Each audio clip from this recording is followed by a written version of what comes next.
everybody. We are here. Another episode of The Press Break on Her Hoop Stats. I am, as always, Jamie Steyer Johnson, joined by my terrific co-hosts, Chelsea Leite and Tyler DeLuca. And we are in sort of an in-between period, which you would think means that we're running out of things to talk about. But if you think that, you obviously have not been listening or paying attention to either us or the world of women's basketball. So let's get right into it, folks. We are just past the ending of the WNBA Finals. One of the best series that you will see in pretty much any sport ever.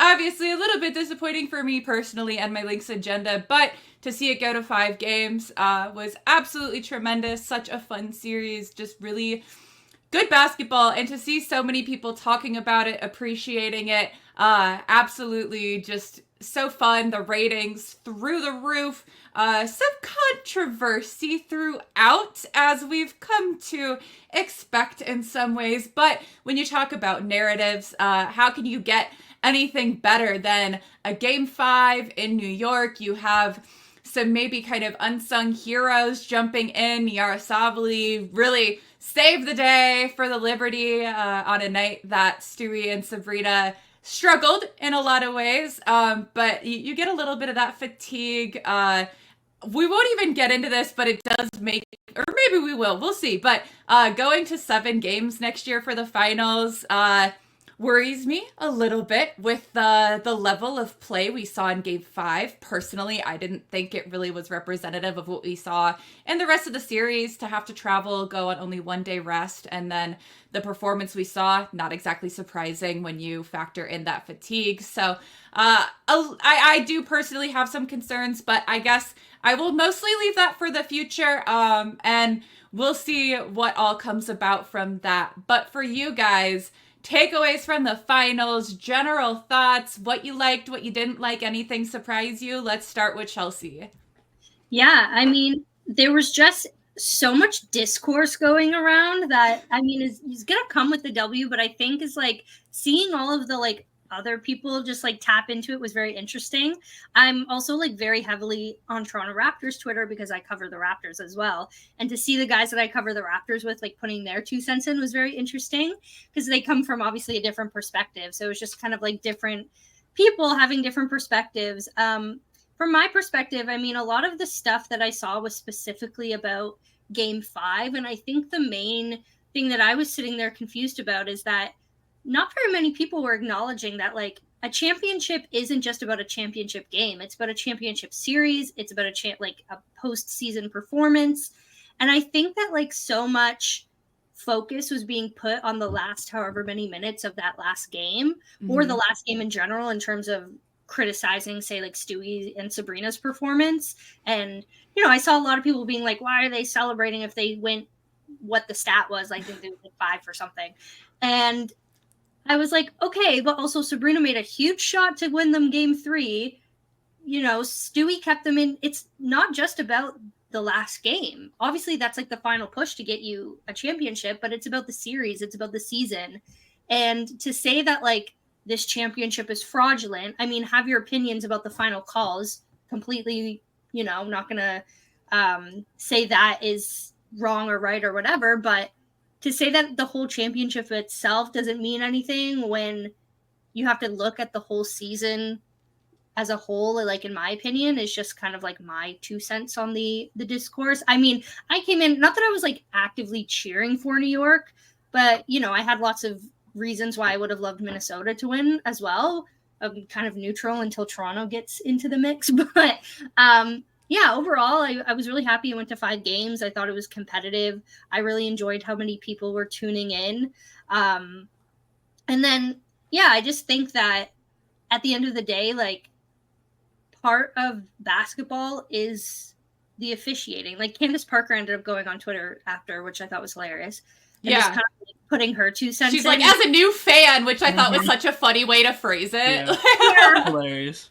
Yeah, Candace came in to kind of teach the youths a lesson, I guess.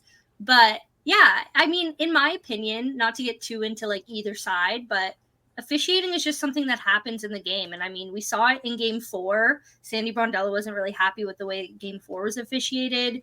And then now, of course, Cheryl wasn't too happy with how Game 5 was officiated.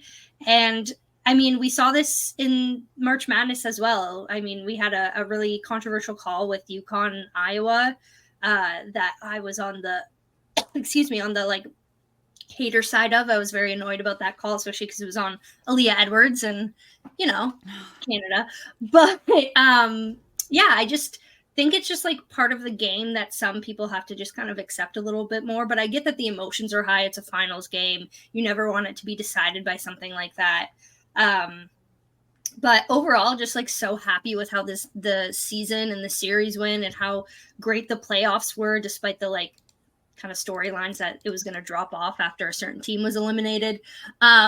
And just like so excited to see how all of this hype from the past like 5 months goes into the off season, goes into college. Like I'm so excited about college. We'll get to that, but just like still, I think riding the high of this season, like it's going to take a while to come down from it. And just like so exciting to see, especially for us too. We've all watched how this sport has grown in the past like 5 years, especially. And like to see it get to this point was so fun. Like I think I was just trying to enjoy like the atmosphere of it all, not being there, of course, but like from my apartment, the atmosphere of it all, as opposed to, maybe getting mad about the little things. But anyway, that's my opinion. Yeah, there was definitely a few things in that game that like X's and O's were not good from the Liberty, and again, not good from the Lynx. I mean, that third quarter was not good for them. Overtime wasn't good for them. The Liberty also had a lot of problems on offense. But at the end of the day, the season's over now. So what are you going to do? Yeah, I think I'll tell you right now, I'm a hater of that call. I was like, surprise. I'm going to be neutral. And Tyler's like, nope, I'm not. I'm not. I think that was a terrible call. Whether it's the travel beforehand or the legal guarding position or illegal guarding position, I guess. But it is what I mean, look, if we've learned anything, if new fans have learned anything this year, it's welcome to the officiating in the W. And this has been a problem that we have been known about, have had plenty of discourse over the years about. So I hate it for me that it became such a focal point in at the end of such an incredible series. And that's really the part that I don't like. Calls are going to happen. I completely disagree with the call, but ultimately the calls are going to happen. I just hate personally the emphasis that has had to be put on it. And I think rightfully so has been put on it. That's what I dislike. But when it comes to the on the court, like between the teams themselves, I just felt vindicated because Jonquel Jones was prioritized for a little bit. And look what happened. I've been saying this since last year. Since the beginning of last year when this team formed, I was like, you got to prioritize Jonquel. And from the start, like people were not talking about her enough, and then it just continued into the way that things played. And obviously, like other people had also called out, but I know, like you from the very start were so vocal about it, and it was mind blowing that wasn't like a common trend. Yes, so props to you. I felt very vindicated about that. I still think they could have gone to her more, to be quite honest. But even then, they still hire Tyler. Hey, come on now. But yeah, I felt vindicated with that.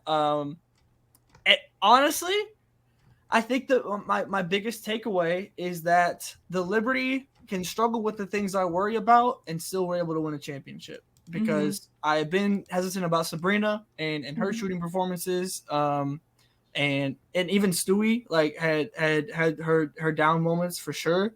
But ultimately, I mean, Stewie's still going to impact the game in other ways, but like just scoring wise more so. But like I said, they're just able to find a way. And I also, I have thoughts. I have negative thoughts about the Lynx, but I want to prioritize the positive thoughts about the Liberty and specifically Niara Sabally, who I've been a believer in. I love both the Sabally sisters game. Like I'm just a fan of them two as players.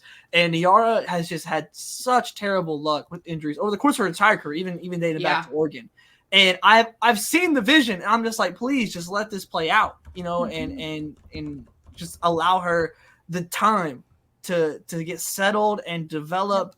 And honestly, she didn't even get time to get settled this season. She just got kind of thrown into this game 5, and I mean, I think it was a lineup where it was no Sabrina or Slew, and it was like Phoebish, Stewie, Jonquel, Niara, and I'm forgetting the last player, but it was a lineup that they threw out there during that big stretch for them with where Sabali was cooking, where Sabrina was on the court for a little bit, and then they pivoted to a lineup that they had never played at any point in the entire. It was either like Niger or Kayla. Yeah, I think so. Yeah.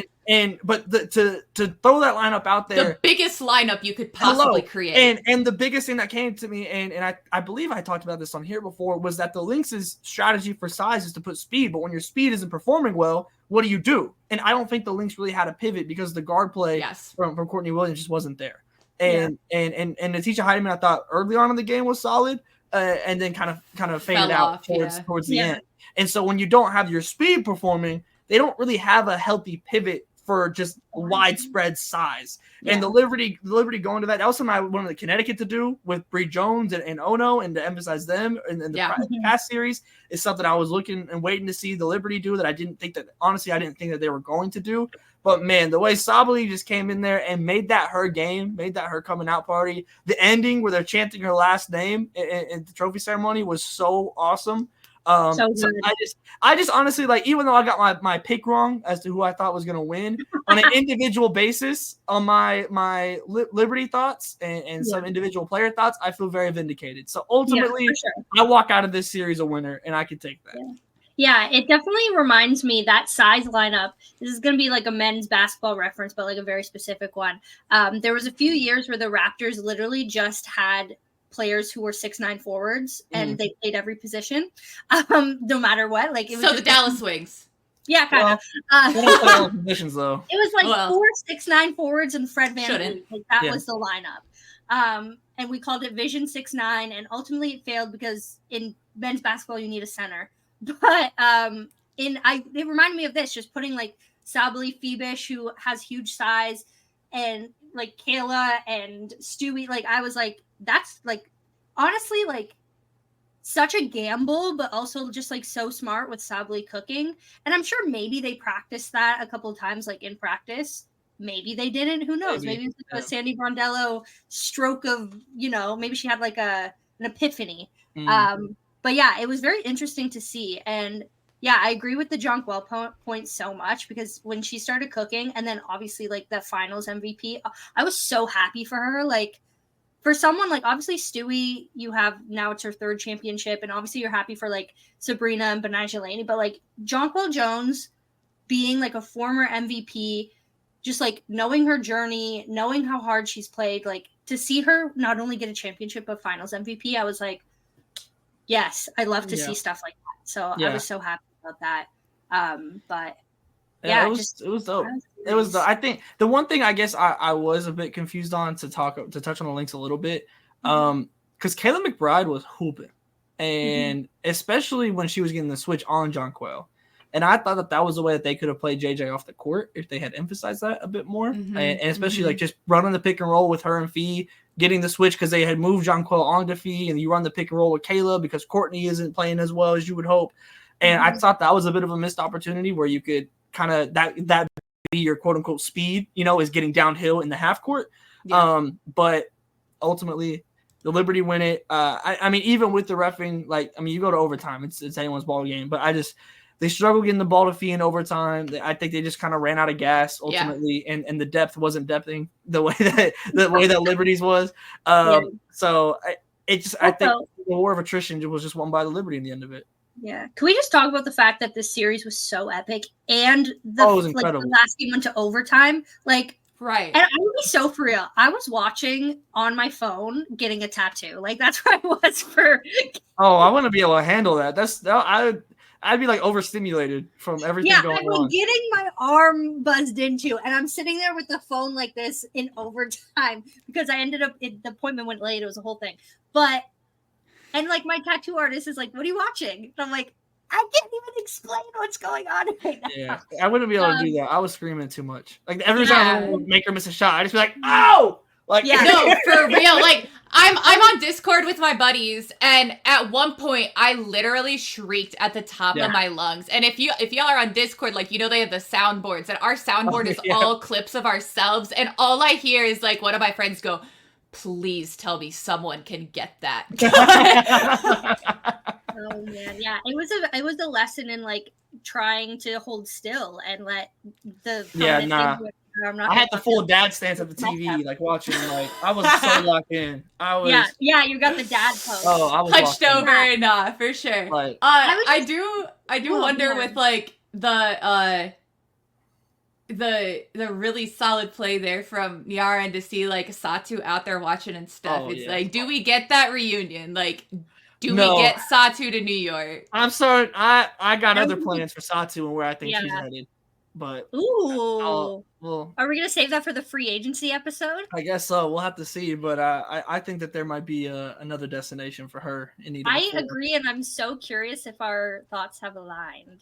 I also like my other kind of takeaway from this series that isn't exactly tied to like the actual play or like the outcome of it is that I'm really interested to see what ends up happening with the upcoming expansion draft, because like things definitely look a little bit different for the Lynx than I anticipated. Like to have Dorka go in and play pretty significant minutes for the first time this season after how much she was hurt and played really well. Like I really thought, okay, she's someone who maybe would get like a look from the Valkyries, but maybe not someone you would necessarily protect. And so again, not something we're going to totally get into right now, but I do think that the play of some players down the stretch, especially to me, Dorka, kind of changes the way you have to approach those things, which is really intriguing to me. You know who's the most powerful person in the WNBA right now?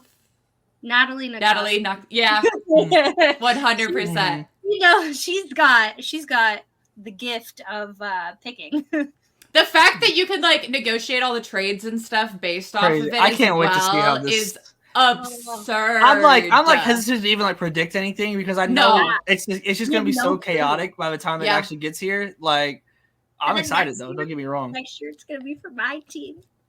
Yeah. Oh my gosh. Yeah. It's exciting. It'll be very fascinating. I said before we started recording that I wasn't gonna get into officiating or anything like that. I do have one point to make, which is that people okay, I know I'm biased to equate the call at the end of game 4 to the call at the end of game 5. That's what was frustrating to me. Crazy to me. When you have a picture where Sabrina, not just one, but 2 hands behind her back, grabbing Bridget, who's going from the side, completely vertical behind her, to say, well, they could have called it over the back there. I mean, they could call anything on any play by that logic. There wasn't one. And so, like, I do see where technically Atlanta was not completely vertical. That never gets called in college or the WNBA. Pet peeve of mine, read the rule book because I thought I must be misunderstanding the rule. I wasn't. They just don't call it. No, you blew the dust off. No, for real. Last year, I read it like 3 times on a plane trip because I got to the point where I'm like, I must be misunderstanding this. And I was so frustrated. I'm like, I must sound like an idiot because I must not understand this rule. No, it just never gets called. I know the facts now, but I get it. I'm not saying that it like could not have at all been a foul on Atlanta. Like, fine, but to equate that to a missed call, that's what's like, crazy to me is that it was a review, and just I'll never get over that. And Cheryl Reeve going crazy in the post game. I loved that. I was scrolling the timeline just cheesing. I thought that was so funny. That I don't agree with is like, I'm not saying like referees shouldn't referee late in the game, but when it's like a championship game or like a tournament game or whatever, and it's already a very physical game, like everybody can agree the WNBA is way more physical than men's basketball, so much more physical than college basketball, but like just let certain things go and then call little nitpicky things like that at the end of a championship game specifically is so sus to me. Like, the thing that annoys me about officiating is that it's never across the board, like, consistent. Like, that's my thing. That is literally what I say constantly. We're like, if there's stuff I disagree with, there's stuff I disagree with, but you can adjust as a game goes on if the same things are called play after play. But when it's not called play after play, or when it's called in some situations but not others, like, Especially again, like for specific, I'm truly trying not to be that person, but like to pull specific examples, like in game 5, you had 2 times that the links were called for moving screens, and then 2 times that the links were called for trying to go through or around a screen.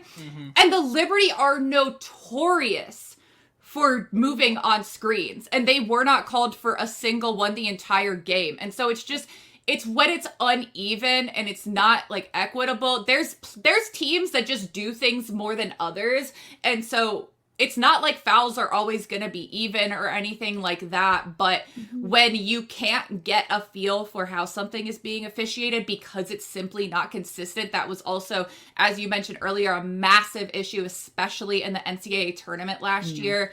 That's what's really hard, and I just wish there was a stronger emphasis on that. Like the whole situation with officiating is way above my pay grade to figure out, because there's so many issues just as far as infrastructure, as far as developing it, as far as developing people, as far as getting them paid, getting trained, all that. Like, I'm not discounting that, but it's going to really hinder the growth of the sport, and so people smarter than me and paid more need to figure it out, hopefully. Also, before we move on, I just need to like be confirmed that I'm not, this isn't a wild take, but like, can we just talk about Kathy's outfit for like a hot second? Sid posting her picture in that. Dog, that was so funny. What was the, like, who's vetting this? No one. And then the deleted tweet of the trophy third is right eye where it belongs in third Brooklyn. eye opened up. Please. That was where are your PR people? What? Well, Because it's one thing when you're in New York to wear that. Maybe it's a regular season game, whatever. But to wear that at a Game 5 deciding championship game at the home arena where they end up winning in a very controversial way. and you know you're going to be giving a trophy to somebody. Yeah, and you're going to be front and center. Like, you can't just sneak out after. Like, she's sitting there tapping at her phone like, guys, do you see what I'm wearing? I can't hand this to the links. Cheryl's going to roast me, bro. like I sat when I Cheryl passing Kathy in the back hallway, just looking her up and down and like just not saying a word. MJ Larry Bird.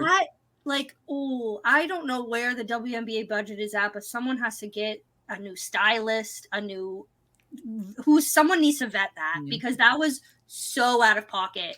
That was so out of pocket. Like, oh my God. I was like, yeah, it was bad. It was unbelievable. The optics are just like, and like the worst part is how unsurprising it still is. And it's just like, yeah, of course. Yeah, I'm not someone who's ever going to say a game specifically is rigged. I have other conspiracy theories about things being rigged. When the All-Star voting comes up, we'll talk about it. But anyway, my thing is like, I don't think the game was rigged, but imagine Minnesota won and then you go up and you're giving them the trophy in that outfit. Yeah. It's a lose-lose. There's no good way to wear that outfit. Yeah. No. Look, I try to stay out of women's business, but that outfit, I don't. So I was like, I can't be the only one who thinks this, right? So I needed the roasting was funny. Sid's tweet was cherry on top. Yeah, Sid was hilarious. I was like, go Sid, because definitely some good social media came out of it. Candace referring to herself as a new fan, Sid replying to her like, so are you coming back next year or not? Like, please. Right. Yeah. No, it was good. It was good. All right. Thing where she was like, the steakhouse dinner for Sabrina. There was that, but she had another one. Oh, that comment to a fan where it was like, "Oh, Caitlin can do that too," and she was like, "None of us are doing it in the final." Right. We're both sitting in the same place at home watching the game. Right. Like, okay, exactly. That was like, that was gosh. But yeah, that was good. Good social media. Kills me. It was. All right, well, let's switch gears here a little bit. We certainly will have some more like postseason WNBA talk to get into, maybe some free agency. We'll talk about some of that expansion draft once we get to that, sprinkle some of it in. But guys, we are rapidly coming to the beginning of the NCAA season. We're getting some preseason exhibition games. We're getting some leaked results of closed door scrimmages. So we're getting some interesting information. I know that so far I personally have only watched the one exhibition, which was South Carolina and Memphis. But I believe that there's a number of teams that will have some of their exhibitions streaming on ESPN Plus. I know at least. There's a handful on there, which is super exciting. Historically, very, very few have been available to watch. So I personally am really excited to check out that schedule, make sure I'm on top of it, especially for the Big 12 teams for my personal kind of area of most coverage. But today, Tuesday, is when we saw the preseason AP All-American teams dropping. And so for this year, we have a first, shocking. I know. It's not like we've had any of those in women's basketball lately. 3 sophomores on the preseason AP All-American team, and those are Juju Watkins, Hannah Hidalgo, and Madison Booker.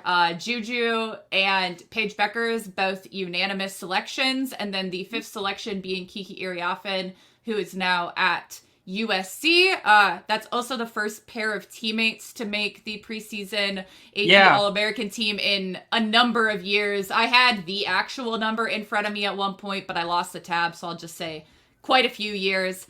Like Sue Bird and Diana or something like that. It's been a hot second. But I'm interested to hear what you guys think about the group. Who else you are interested in watching, kind of having on your list for potential postseason. Obviously, only having the first team for preseason All-American and then knowing that we have the 3 teams. Right. What bugs me is I wish the AP would just post all of the data that I know they release, because you have to parse through other people's press releases to even find where they have like the quote unquote honorable mentions for preseason, which is like other people receiving votes, things like that. That data is released, but the AP doesn't post it in their stuff, which is annoying, to say the least. Like, put all your stuff in a central location, but I digress. Thoughts on the AP All-American team. Tyler, I think that you are chomping at the bit. Let's do it. Let's do it. I'll tell you right now, I am such a Kiki Iriafen fan. Like, I love Kiki's game. She's a friend in OCAT space. We interviewed her before. Like, that's the homie. Love Kiki. I was honestly surprised to see multiple like teammates. I mean, like, this is new, right? I will say though, if there were gonna be teammates on the All-American list, it was gonna be Kiki and Juju. I don't have any issue with that. Generally, I am just surprised to see it. No problem with it though. I think if you tell me, these are the best 5 players in America, I can't hate on that. Like that is okay with me. I will say, I saw Mitchell Northam's tweet that had the honorable mentions, and Anissa Morrow didn't get any votes at all. And there are some players on here, at least based on this tweet, there's some players on here that I would absolutely have Anissa Morrow over. And like she'd be like one of the first players off the top 5, if not in the top 5 for me. So that it immediately jumped out to me. But I mean, like I said, like the top 5 list, I have no issue with. Like, if this is, there was a pretty decent amount of spread between the players that got votes listed here, which is Lauren Betts, Georgia Amore, Reagan Beers, Aoka Lee, Rory Harmon, Steyer Johnson, Audie Crooks, Raven Johnson, Mylasia Fulwiley, and Tahina Powpow. So a lot of South Carolina guards as well, which is kind of splitting the votes between them. I think so. I think that's what's happening, and which I'm not surprised by at all either. I'm not surprised. I will say I do think something that's interesting to me is the players that, like for example, Georgia Amore, right? I don't think there's any doubt in just say that Georgia Amore is a very, very talented guard. However, she's going into a very new situation. Obviously, same coach, but you're going into SEC guard defense, which is way different than ACC guard defense. You don't have Liz Kitley next to you to be able to play kind of the 2-man game with. So I won't be shocked if Georgia is able to just maintain the same production. I won't be, because I think she's incredibly talented. However, if there is some sort of transition period in the SEC or at the beginning of not even like just to kind of begin the season, I'm not going to be surprised by that either, because it's just a new league. new team overall, even though obviously Kenny Brooks, like they come together. And there's a couple other players as well that made that trip. But yeah, like I said, I think Anissa Morrow not getting any votes is That's shocking. eye popping to me. Yeah, like I had an SEC media vote, and Anissa Morrow was my player of the year, and it was her and Madison Booker that I was kind of going back and forth with, and to see her not even get votes is ridiculous to me. Like that is, there's no way. I'm cool with her not making the list. If you're saying like the 5 that were chosen are the 5, I'm cool with that. Like I don't have any issue with that, but not receiving votes, and especially like whether. I think there's players that she should be in there over with. Like even Ayoka Lee, who I'm also a big fan of her game. We just haven't seen her. We don't know how healthy she's going to be. We don't know. And I know, Jamie, you had mentioned that as well in the top 25. Like just how much production she's going to be able to give. I think she's certainly capable of it, but just from a physical standpoint of health and everything. Like, so that was immediately the one that jumped out to me, assuming that this is all correct, which Mitchell is usually pretty spot on. That's what jumped out to me. But overall, I'm surprised a little bit to see just 2 teammates, just generally speaking, just because there's just so much talent. But when it comes to the actual selections itself, I have no problem with the top 5. Yeah. Chelsea. Yeah. I mean, I do like, as we get into college season, I feel like Jamie last week had her little disclaimer of like, I have roots and everything. I think like, it is important to note that like I'm in Canada, and up until like maybe 2 or 3 years ago, it was absolutely impossible to watch college basketball in Canada. So I'm still very new to all of the workings and the conferences and the who's in what conference, especially because it changes every year. Yeah, it's been a lot. You got in at a weird time. Yeah. I'm like, how are you in the Atlantic Conference when you can't make flashcards? Yeah. It's a whole thing. So I just want to preface this by like, sometimes my college takes may seem a little bit elementary, but I'm working on it. I'm learning. But yeah, I obviously have been watching now for a couple of years as best as I can. And I think it is getting more accessible in Canada, which is really great. We have a lot of Canadian talent going down there, which is really fun. And so I'm excited to see how the Canadians will do that. But it's also really fun that we get to support them and stuff. So anyway, that's just my little PSA to make college basketball a little bit more accessible in Canada, so that people can see it and then want to go down and play and give themselves more of an opportunity to play in the WNBA and beyond. Because the fact that like the players in right now, like it's so hard to get there from an international perspective. So anyways, that's my whole soapbox. But yeah, I was so not surprised to see that this was the top 5, because when you're going into this season, these are the big names. I mean, Juju and Paige being unanimous is just, yeah, absolutely. Like I have the USC UConn game circled on my calendar. Like I'm ready. And yeah, Kiki being now at USC with Juju, like, I don't know if like I know we talked about this a few weeks ago, but I don't think people have really settled into how powerful USC is going to be this year. Like that's wild. And yeah. And just like the Paige comeback tour and Madison Booker, like, yeah, I haven't had the opportunity to watch very much of like Texas basketball yet. Stay tuned. Oh yeah. My goodness, she's fun to watch. Yeah, again, just because it's really hard to find games, and quite honestly, like the ones that end up on TV here are the South Carolinas and the UConns and the et cetera, et cetera. So yeah, excited to tap into that. And then yeah, Notre Dame. If I was saying this last year, but if you can get that big 3 healthy with Olivia Miles back in action and Hannah playing at the way she was last season, like that's dangerous. And the fact that there's so many sophomores on this list, like imagine with 3 more years or 2 or 3 more years of playing, like just how good they're going to be when they get to the WNBA. Like, that's like we thought the rookies this year were good, and don't get me wrong, they were fantastic and like, you know, all-star caliber, of course, as we saw, but like like the way that we're going to see the talent coming out of college in the next couple of years is wild. And I mean, again, I'm haven't been able to see the like honorable mentions and stuff, but that hasn't come up yet. But I'm really excited to also see AZ Fudd hopefully get healthy soon and be able to play. Yeah, I think I mentioned this again before, but like Toby at Duke, I'm excited to see just because I have personal stuff in there. And I think the thing with like now with transfers and the fact that the conferences switched and you had so many people from the Pac-12 then like disperse around the country, like that was huge, like a huge change. Like some of these teams like Oklahoma got a huge name, like these players are just like making some of these teams so much stronger. So the dynamic is definitely a lot different this season, especially now with Caitlin gone, with Angel gone. Like, I think there's going to be some teams that maybe weren't in conversations last year that are just going to boost up to the top. And yeah, it's going to be really exciting. It's going to be so fun. I did want to point, you did mention Olivia, and I think that Olivia is a very interesting, I think people forgot, to be honest. And I think she's going to remind them. I love Olivia Miles' game. I think an interesting kind of, I guess, example here in comparison is Roy Harmon receiving votes, who I love Roy's game as well. I mean, I literally possibly my favorite player to watch in the country. Like, it's as a point guard, like lover and lover of like that aspect of the game and how she controls their offense and plays both sides of the ball. But obviously coming off an injury of her own. And now Madison Booker has evolved into something that when they were playing early on last season when Roy was healthy, that Madison Booker wasn't Madison Booker yet in that way, just because she hadn't been given the responsibility to do so. So I do think it's kind of interesting that Roy Harmon is likely going to see a statistical drop-off, especially with, adding like a Layla Felia from Michigan as well.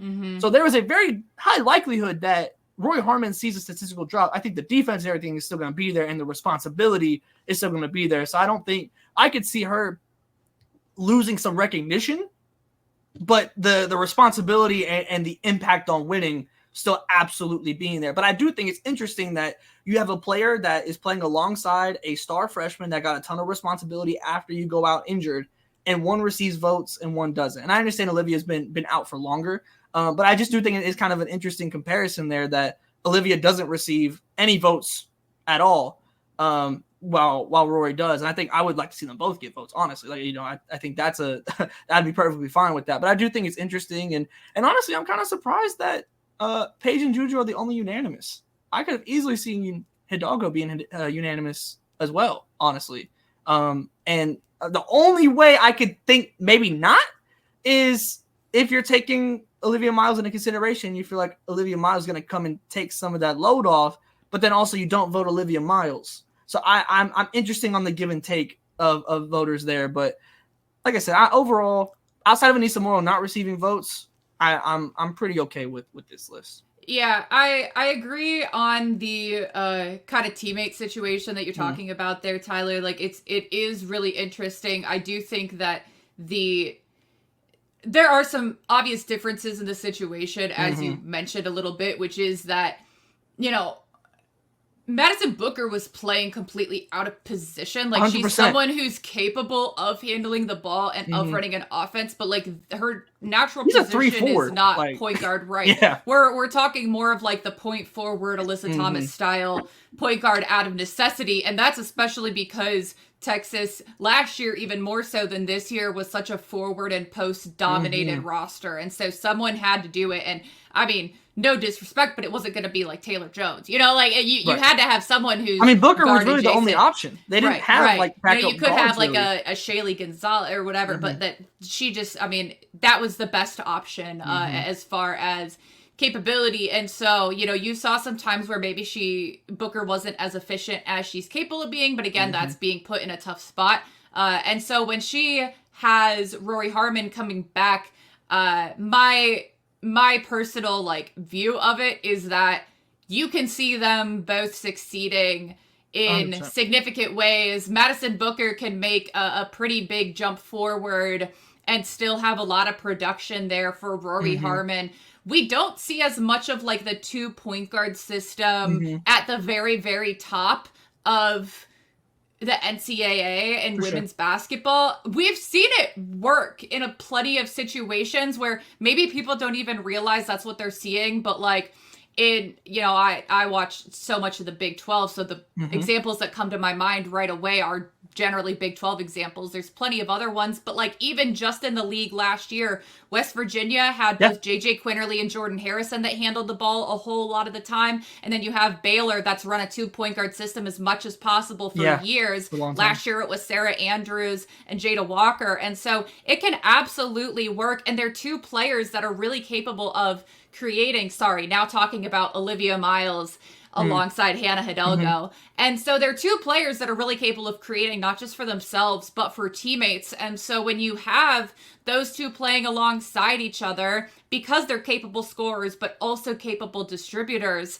one succeeding doesn't have to be to the detriment of the other. But I think that's the way it's viewed a lot. And I categorically disagree with it, especially knowing that there's such a lack of depth in Notre Dame's roster, particularly to start the season with the injuries they have.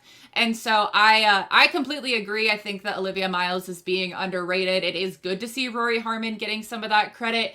I don't really have any problems with the list of additional people getting votes, as you mentioned, but I really pretty much agree with you across the board as far as Georgia Amore.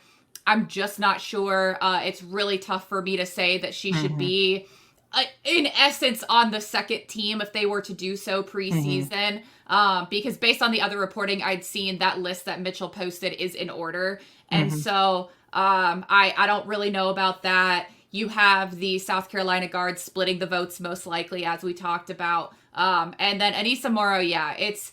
And also Michaela Williams as well. I just realized right. To have no one else from LSU, like Flaugier to be the only one is shocking. Yeah, that's underrating LSU to a pretty significant degree. You have Angel gone, but that means that there's a void to step into as far as that level of production. You have players who have more than demonstrated the capability to replicate. Not the way she played, obviously, but the impact she had, as well as so many other great players around them. And so, I mean, what are you saying, that LSU was a massive underperformer last year because they weren't in the national championship? Like, that's just a very strange sort of... We know how much, like, a lot of the AP stuff is narrative-based just because that's the way it works. And I think it kind of indicates a weird narrative to me. It's odd, like how, I guess for me, right, looking at, like, you have LSU, and here's the thing, I believe in the Flaugier jump, like I really do, and that's where I'm like, you have LSU, but to have her that far down on the list, and then to only be the only one from LSU, ranked, and you have to your point, Flaugier that low, and or no other teammates. That's where that was immediately what jumped out to me, was just like the LSU disrespect, I guess would be the word. Like I was pretty shocked by that. And I don't know. Like I said, I mean, there's so much talent across the board that, like, I just think that there's probably some players that got a lot of votes on this list that could have received a little bit less. And that could have gotten spread out a little bit more. I mean, I think we could probably go and then you get into, like, the really underrated aspect of players, like, you know, like that just, like, don't really get the national recognition that I feel like they potentially deserve. But that's a whole nother thing. Right. Excuse me. But yeah, I'm cool with the list overall. Like, generally speaking, like, the players that are on here, I don't think there's any I would just be like, take them off. No, you know? They're deserving. Like, it's just that I think it's surprising to not have more names on there. And there's most years, I feel like the list of people getting votes is significantly longer. Yeah, that's all. Yeah, that's a good point. And obviously, like you said, I think it's 3 teams at the end of the season. Yeah. So, like, this list is, I don't even know if that's 15 players without counting. Like, it looks a little short, maybe. It is 15 flat. On the dot? Okay. So, like, yeah, dude, there's no way Anissa Morrow isn't a top 15 player in the country. There's just not.